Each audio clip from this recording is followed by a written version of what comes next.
Hi everyone, and I'm here to kind of do a April-May reading highlights, except barring any Victorian reading that I did. I'm going to do a Victorian wrap-up. I'm behind several videos for that, so I'm just going to wrap up a bunch in one video. And the first book that I read and thoroughly enjoyed was Miss Newberry's List by Megan Walker. This is a sweet romance, and it's set in the Regency era, and it's all about our leading lady who has decided she has a kind of bucket list of things that she'd love to complete before she gets married. And along the way, the people that help her complete this list, and she may or may not find love.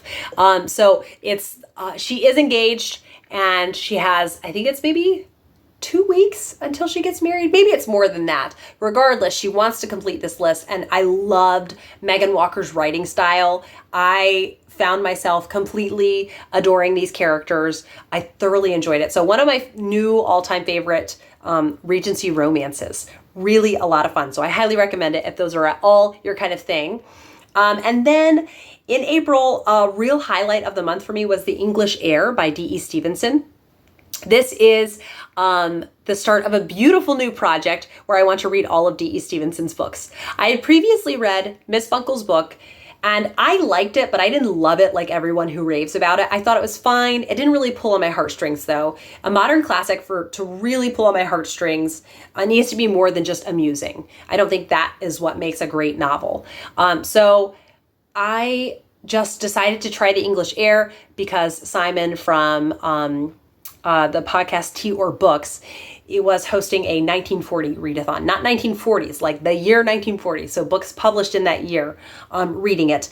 And I ended up picking The English Heir. I picked several books for the readathon and then read a couple chapters out of each, and The English Heir stood out. That was the one I wanted to read. It is all about this family when England is it's close to the outbreak of World War II. And they have a German friend of the family who's going to visit. He's never met them. They had someone who was very close to them, and she moved away. And when she moved away, she married a German and lived in Germany, and it's her son who has come back. And it's such an interesting kind of collision of German and British culture, and what does loyalty mean, and maybe becoming really disillusioned with what your country stands for. So it just had a lot of complications in it, and I really appreciated that. Nothing kind of straightforward about the characters. There was a lot of depth to them, and it just completely won me over. So I did say after that, I'm going to read every D.E. Stevenson book. And after that, then I did do a buddy read of Charlotte Fairlie with Jen from Jen's Reading Life on Instagram. And that one was a bit of a come down after The English Heir. I did enjoy it. It's about a schoolmistress, and I think she feels a bit forgotten, and like she's not sure if her life matters. And then she forms this really beautiful friendship with one of the students and ends up getting to go on the trip of a lifetime back to this student's house because this student has just adores her and really wants her to get to see kind of her house. And it's so it was sweet. It was all of that, but it just didn't have that kind of X factor that The English Heir had. So currently I am actually rereading Miss Funkel's book with Kate from the novel Nomad, and I am thoroughly enjoying it. I'm enjoying it more this time around. I don't think it will top The English Heir, but I am really enjoying it. The next one that I want to talk about is Jim the Boy. This was the May pick for the Kindred Spirits Club, and I loved this book so much more the second time around. I loved it the first time, and then I just fell completely in love with it the second time around.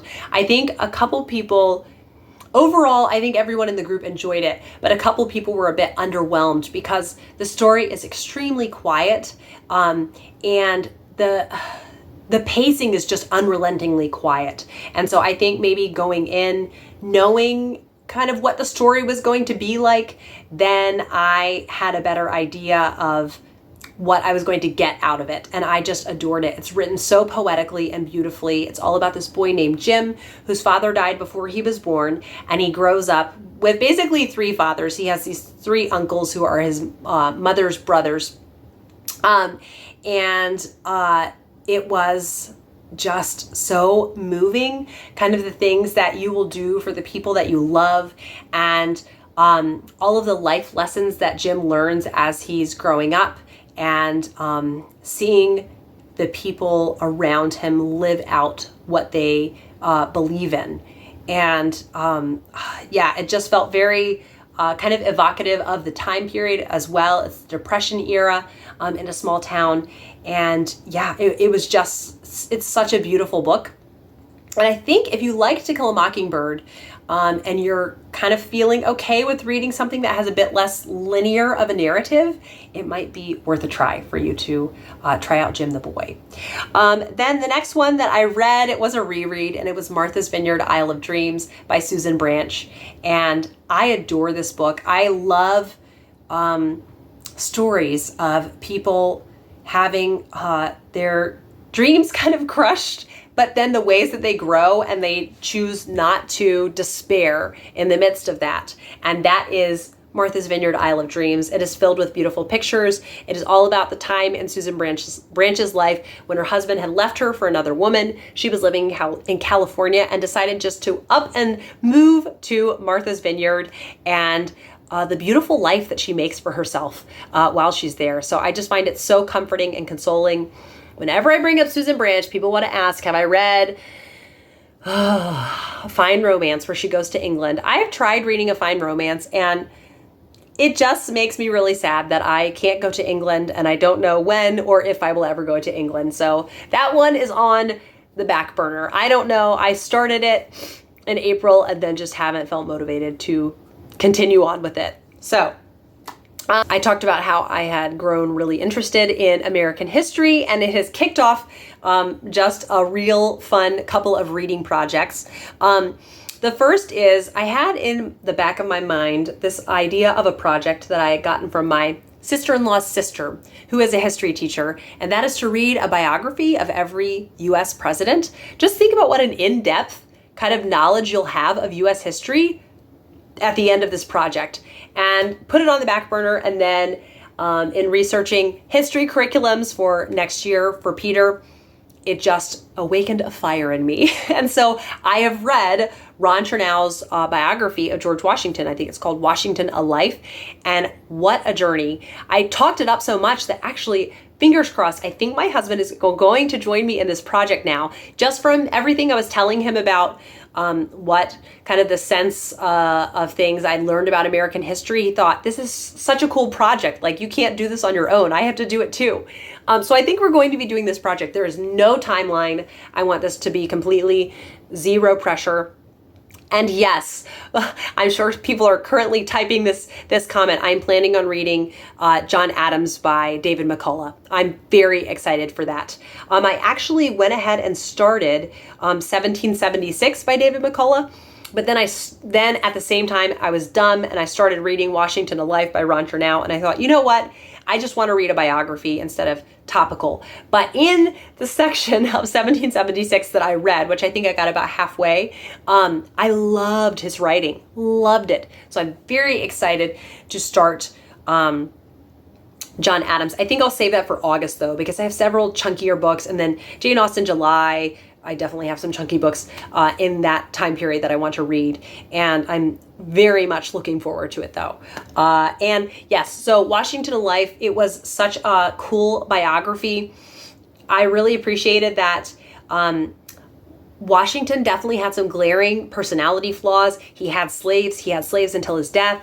So it didn't try to sugarcoat it, but also, which is what I feel nowadays does, is that because someone has some immoral decisions that they make in a certain category of morality, that then it discounts anything else that they did. And this book did not do that. So I appreciated that it didn't vilify him, it didn't make him a hero, or it didn't lionize him. And it just struck the right chord for me, really balanced perspective, because, we have all of these kind of requirements for righteousness nowadays, and then people just don't seem to understand that then it's ever shifting what society considers righteous. And so we are all human, we're all flawed, we all make terrible decisions sometimes, we all make wonderful decisions sometimes. So I really appreciated this. It felt just very balanced, and seeing the real unbelievable perseverance that Washington showed during the Revolutionary War, and how he really wanted to take care of his men and wanted to deliver in these promises that they had made. And one detail, though, that made me really sad was when the presidential residency was moved to Philadelphia before it was in Washington, D.C. When it was moved to Philadelphia, Pennsylvania was a Quaker state, and Quakers have historically been anti-slavery, which is really cool to learn about. And if there was any enslaved person that lived in Pennsylvania for 6 months, they could be free. They were automatically free. And so what George Washington would do would be have his slaves come live with him at the presidential mansion, and then after about 5.5 months, send them home to Mount Vernon, and then their time would have to start all over again. So really outrageous, especially because he did state at different points he thought slavery was wrong, but he's like, what am I going to do? So I really appreciated it. He was very serious, though. So and all of his letters, all of the letters between George and Martha have been burned. And so I felt I didn't really fall in love with their love story. And I think theirs was, they were kind of infatuated when they first got married, and then it just really cooled off, and they had a mutual regard for each other, but it didn't seem like they stayed really kind of super in love with one another, which I'm very excited then, like I said, to get to John and Abigail Adams. So then in that theme, I also read, it's a children's biography of Abigail Adams called Abigail Adams, Witness to a Revolution by Natalie S. Bober, and I'm just completely enamored with Abigail Adams now. She was very anti-slavery, so kind of ahead of her time there. But also the pride that she took in her work, the pride that she took in having a warm, welcoming, and orderly home. I did not appreciate the author, Natalie S. Bober, talking about how, Abigail Adams thought that the domain of the woman was in the household, and we can't really hold it against her. What if a woman wants to take pride in being at home? We have to hold that against her? And she said, we can't hold it against her because it's the time period that she lived in. So that really rubbed me the wrong way. But aside from the patronizing attitude about a woman taking pride in domesticity, I did really enjoy this book, and it has just made Abigail Adams such a role model for me. And I think they had such a mutual regard for one another. I would really struggle. There were years upon years that John Adams would be traveling for work, and she would just be at home with the kids. That would be so hard. So it didn't make it seem like she had this, very carefree existence, but it just made it seem like she was such a remarkable and strong individual. And so I loved getting to know her through that biography. So I'm sure there will be plenty of Abigail content in the John Adams biography. And then years ago, I watched with a friend the HBO John Adams series, mini-series, whatever you want to call it. And so I'm very much looking forward to rewatching that after I read the John Adams biography. Something about summertime seems just great for reading American history. And then it has also started me on a big project of reading through the main 6 American Girl story collections. I had Josefina as a girl. My sister had Samantha, and my other sister had Kirsten. And so I read through all those story collections, but didn't remember much. So I started with Felicity, and I'm going to hold off giving any thoughts here because I actually want to rank the American Girls. So for the millennials that are watching, hopefully that will be some fun content going up. And then lastly, want to make sure I didn't miss anything. Okay, the last one I want to talk about is How to Get Away with Myrtle by Elizabeth C. Bunce. So Peter and I listened to these on audio, and we love them so much. The one thing though I have to say about these is I do not like it when there's a talking animal in a realistic world. I don't like that.